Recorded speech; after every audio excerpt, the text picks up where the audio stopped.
আসসালামু আলাইকুম। আমার বলার কোনো ভাষা নেই, কিভাবে শুরু করব সেটাও বুঝতে পারছি না। আমার মতো সারা দেশের লোক আজকে হতবাক। এরকম একটা কাণ্ড হতে পারে আমরা কেউ কল্পনা করিনি, কারো ধারণার মধ্যে ছিল না। কিন্তু এই অবিশ্বাস্য জিনিস আমাদেরকে হঠাৎ করে গ্রহণ করতে হয়েছে।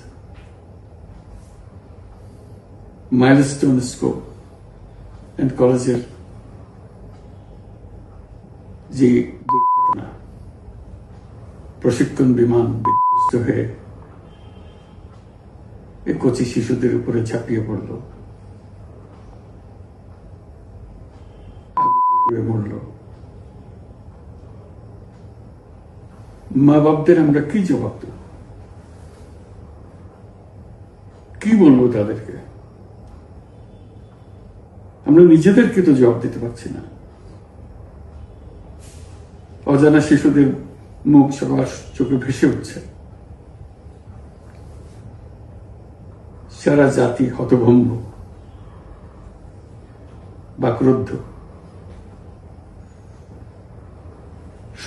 শোকাহত বললে খুব কম বলা হবে। এই দুর্ঘটনার রেশ এখনো কাটেনি। এখনো লাশ আসছে হাসপাতালে, এখনো হাসপাতালে মারা যাচ্ছে। মা বাবা এখনো খোঁজ নিচ্ছে আমার সন্তান কোথায়, তাকে আর কোনোদিন চেনা যাবে কিনা। যাদের লাশ দেখছি তার মধ্যে আমার সন্তান আছে কিনা পৃথক করার তো কোনো উপায় নেই। এরা আমাদের সবারই সন্তান, হঠাৎ করে চিরদিনের জন্য চলে গেল। আমরা অবশ্যই তদন্ত করব, তদন্ততে আর তারা ফিরে আসবে না।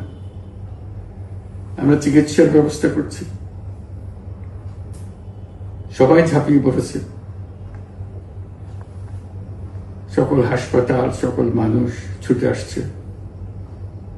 আমরা সবার কাছে অনুরোধ করছি, হাসপাতালে ভিড় করবেন না, কারণ যারা আহত তাদের জন্য এটা ভালো না। তারা তাদের শরীরে রোগ প্রতিরোধের শক্তি নেই।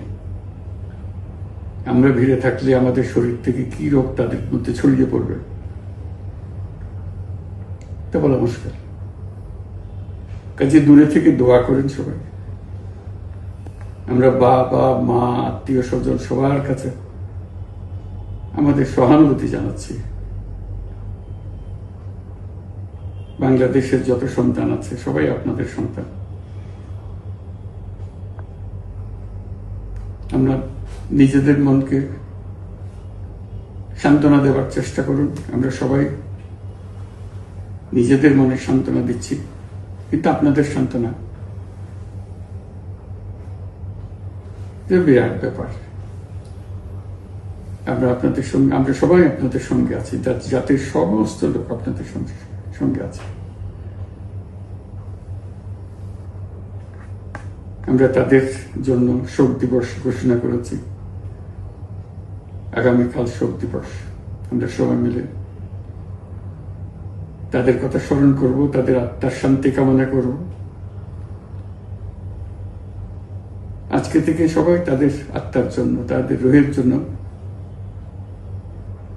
মাগফিরাত কামনা করব। আল্লাহ আপনাদেরকে শান্তি দিন। আমাদের জাতির সবাইকে, যারা এই দুর্ঘটনায় বিধ্বস্ত, সবাইকে আল্লাহ শান্তি দেন।